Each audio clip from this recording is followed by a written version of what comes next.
भाजपा की हो चाहे कांग्रेस की हो, ये सभी प्रत्याशियों के पास कोई भी विजन नहीं है। इनका सिर्फ और सिर्फ नली गली से ऊपर कोई सोच नहीं है। जनता भली भांति जान चुका है, ये लोग हमारे वोट का सौदागर लोग हैं, सिर्फ सौदागर करते हैं और इनका किसी भी तरह से हमारे जनता के हित में काम करने की और कोई भी ठोस रणनीति नहीं है। इस बार जनता बदलाव चाहती है और इस बार अल्विन लकड़ा को, जिसका कटल छाप है, उस पर भारी मतों से बटन दबाकर अल्विन लकड़ा को जिताने का काम करेंगे। झारखंड में विधानसभा चुनाव चल रहा है और इस विधानसभा चुनाव में कई युवा जो हैं अपनी किस्मत को आजमा रहे हैं। वैसे में एक चर्चित चेहरे हैं जिनका नाम है अल्विन लकड़ा। अल्विन लकड़ा रांची से सटा हुआ विधानसभा हटिया है। हटिया विधानसभा से इस बार प्रत्याशी है और जिस तरह से लगातार गांव घर जाकर के लोगों के बीच में अपनी बातों को रखने का कोशिश कर रहे हैं, काम कर रहे हैं, उससे आदिवासी समुदाय और मूलवासी समुदाय में एक अलग लोकप्रियता जो है इनकी देखी जा रही है। क्या कुछ होगा ये तो 23 तारीख को खुलेगा, लेकिन निर्दलीय प्रत्याशी इस बार कहीं ना कहीं सक्रिय राजनीतिक पार्टियों की नींद उड़ा करके रख दी है। हमारे साथ एल्विन तो सबसे पहले तो जोहार कि आपका नॉमिनेशन जो है एक्सेप्ट हुआ है और हमारा सवाल सीधा रहेगा कि हटिया विधानसभा में इस बार एल्विन लकड़ा का कौन सा वह मुद्दा है जिन मुद्दों को लेकर के वो घर घर जा रहे हैं। देखिए, अल्विन लकड़ा लगातार 15-20 साल से सड़क में लगातार जन आंदोलन को करता है। इन तमाम मुद्दा को कि झारखंडी कौन है, झारखंड बने 24 साल हो गया, झारखंड का अस्मिता अस्तित्व की लड़ाई लड़ते लड़ते कई लोग अपना बलिदान हो गया, अपना प्राण की आहुति दिए। इन तमाम मामलों के लिए कि झारखंडियों को मान सम्मान मिले, उनका हक अधिकार मिले, ये सारे मुद्दा है। और अब तक यहाँ 24 साल झारखंड बना हो गया, यहाँ जल जंगल जमीन के हित में कोई भी ठोस नीति नहीं बना। अभी भी स्थान नीति परिभाषित नहीं हुआ, नियोजन नीति नहीं बन पाया, युवाओं को रोजगार से नहीं जोड़ा जा रहा। प्लान विस्थापन ये बहुत बड़ा मुद्दा है झारखंड का। तमाम ये मुद्दा है जिसका हम लोग लगातार सड़कों पर हम लोग आंदोलन करते रहे हैं। और इन तमाम मुद्दाओं को लेकर मैं चाहता हूं कि सदन में जाऊं और जल जंगल जमीन की सुरक्षा तो ठोस नीति बनाने के ऊपर मैं काम करूं और युवाओं को रोजगार के साथ जोड़ने, महिलाओं को सम्मान देने, किसानों को हक दिलाने और तमाम ऐसे जो अभी तक नियोजन नीति स्थानीय नीति परिभाषित नहीं हुआ, तमाम बिंदुओं पर, चाहे आदिवासी मूलवासियों की धार्मिक पहचान, सरना कोड की मामला हो या यहाँ का प्लान या विस्थापितों का मामला हो, तमाम मुद्दा है जो कि आज गंभीरता के साथ में झारखंड में किसी विधायक ने या किसी जनप्रतिनिधि ने नहीं उठाता है। और जिसका कारण है कि आज बहुत सारे लोग ने आज अपना अधिकार को इस झारखंड में खोते हुए महसूस कर रहे हैं।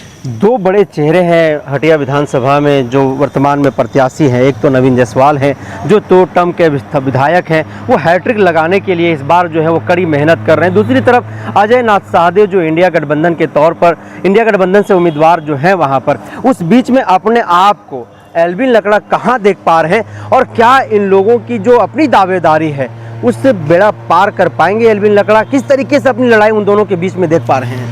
देखिए, अल्विन लकड़ा के पास एक विजन है और एक ब्लूप्रिंट है कि अपने विधानसभा का डेवलपमेंट कैसे करें, अपने झारखंडियों का पहचान और उनका मान सम्मान, हक अधिकार दिलाने का काम कैसे करें। ये अल्विन लकड़ा के पास एक ब्लूप्रिंट है, उनका एक अलग योजना है जिसके तहत, एक रणनीति के तहत हम यहाँ पर ज़मीन पर उतरे हैं, मैदान में उतरे हैं। लेकिन इन तमाम प्रत्याशी जो हैं, चाहे वो भाजपा की हो चाहे कांग्रेस की हो, ये सभी प्रत्याशियों के पास कोई भी विजन नहीं है।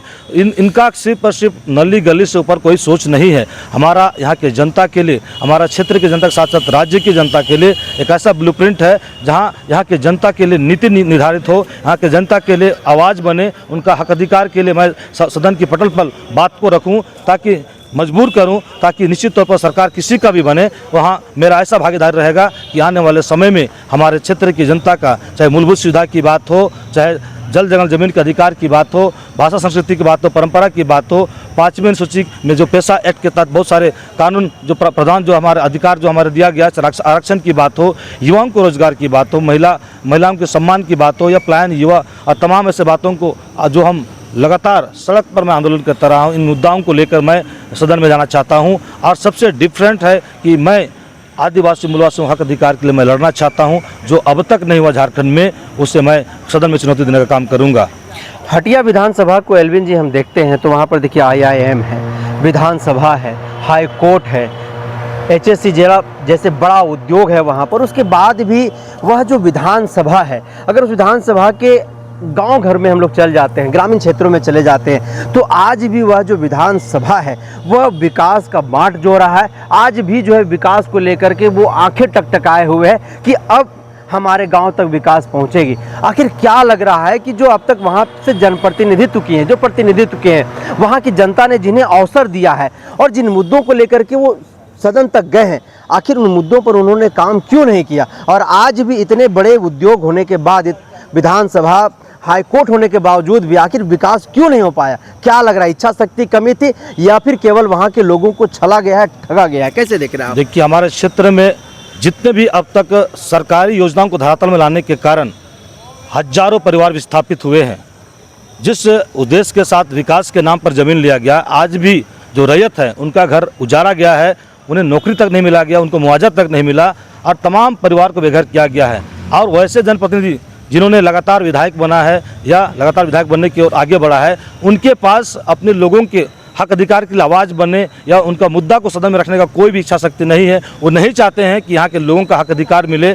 केवल उनका एक ही मकसद है कि वो नली गली सड़क बिजली करके केवल वो ठेकेदारी और पैसा कमाने की ओर अपना ध्यान आकर्षित करते हैं और जनता के ऊपर किसी भी तरह का उन्हें कोई भी दिलचस्प नहीं है कि उनका डेवलपमेंट हो, उनका विकास हो। वो सिर्फ अपने स्वार्थ की राजनीति करते हैं और पावर के साथ में अपना ज़िंदगी को वो सुख समृद्धि बनाना चाहते हैं और जनता से उनको किसी तरह का कोई सरोकार नहीं है। विस्थापितों के लिए आपके पास क्या ऐसा योजना है, क्या पॉलिसी है? क्योंकि विस्थापन का एक बड़ा दंश जो है वहाँ के लोग झेल रहे हैं, हटिया विधानसभा के लोग, और आज भी जो है वो दर दर की ठोकरें खा रहे हैं, ब्लॉक जा रहे हैं, जिला तक आ रहे हैं, उसके बाद भी उन्हें न्याय नहीं मिल पा रहा, उन्हें अभी तक पट्टा नहीं दिया गया।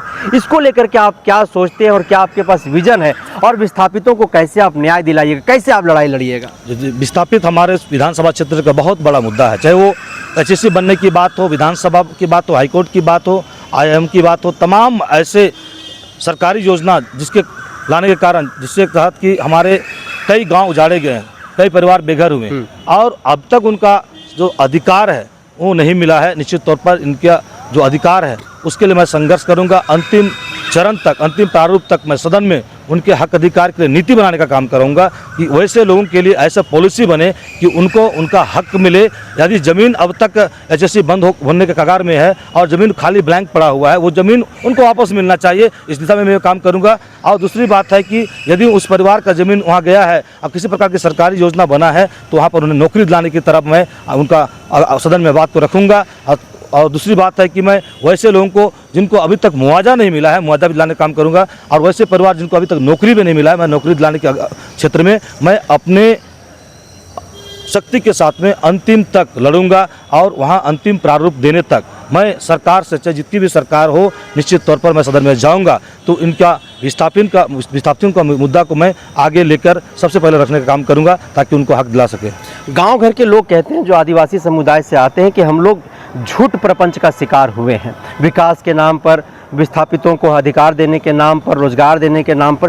क्या एल्विन लकड़ा भी इस बात को स्वीकार करते हैं कि हटिया विधानसभा की जो जनता है, मतदाता हैं, वो कहीं ना कहीं ठगे गए हैं, उनसे झूठ बोला गया है और इसका शिकार हुए हैं?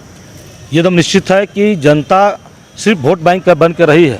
अब तक जितने भी विधायक हमारे हटिया विधानसभा में आए, अभी वर्तमान जो विधायक हैं और बाकी जो और भी पार्टी के कैंडिडेट हैं, निश्चित तौर पर सभी ने यहाँ के आदिवासी, मूलवासी, अल्पसंख्यक, दलित, पिछड़ों को निश्चित तौर पर ठगने का काम किया। केवल सिर्फ और सिर्फ वोट बैंक बनाने का काम किए हैं वो लोग, इस्तेमाल किए हैं। उन्होंने रोजगार, नौकरी पेशा, तमाम ऐसे मुद्दाओं को लेकर, डेवलपमेंट की बातों को लेकर सिर्फ और सिर्फ वहाँ की जनता को छलने का काम किया है। और जनता भली भांति जान चुका है, ये लोग हमारे बोर्ड का सौदागर लोग हैं, सिर्फ सौदागर करते हैं और इनका किसी भी तरह से हमारे जनता के हित में काम करने की ओर कोई भी ठोस रणनीति नहीं है। और निश्चित तौर पर जनता ठगा सा महसूस कर रहे हैं और इस बार जनता बदलाव चाहती है। और इस बार एल्विन लकड़ा को, जिसका कटहल छाप है, उस पर भारी मतों से बटन दबाकर एल्विन लकड़ा को जिताने का काम करेंगे। और मैं आशा करता हूं आने वाले समय में मैं निश्चित तौर पर सदन में जाऊंगा और इनके हक अधिकार के लिए मैं नीति निर्धारित करने का काम करूंगा, कानून बनाने का काम करूंगा, बनवाने का काम करूंगा। और इस दिशा में जो कि अब तक जो नहीं हुआ हमारे हटिया विधानसभा में, उस क्षेत्र में आवाज़ बनकर हमेशा खड़ा रहूँगा और जाति धर्म से उठकर हर वर्ग के लिए मैं काम करेगा, विकास का काम करने का मैं सोच रखता हूँ। हमारे साथ एल्विन लकड़ा है, जिन्हें आप सुन रहे थे। सीधे तौर पर उन्होंने आरोप लगाया है कि हमारा जो हटिया विधानसभा के लोग हैं वो ठगे गए हैं, छले गए हैं, एक वोट बैंक बन करके जो है वो रह गए हैं। उनकी एक सीमा को तय कर दिया गया वोट बैंक बना करके। अब तक जिस तरह से हटिया विधानसभा में विकास होना चाहिए था वह विकास वहाँ पर नहीं हो पाया। विस्थापितों को अधिकार नहीं दिया गया है अब तक, वह भी आज तक विस्थापित का शिकार जो है वो कहीं ना कहीं दंश झेल रहे हैं। अगर हमें यहाँ की जनता अवसर देती है तो जो भी उनके छोटे बड़े जो समस्याएं हैं, जो उनके मुद्दे हैं, उन तमाम मुद्दों को मैं सदन में जा करके बुलंदी के साथ जो है वो आवाज़ रखने का काम करूंगा, उनकी आवाज़ बनने का काम करूंगा और उन्हें हक न्याय दिलाने का काम करूंगा। 23 तारीख को रिजल्ट और नतीजा आपके सामने होगा। तब तक के लिए हमें दीजिए इजाज़त। जोहार।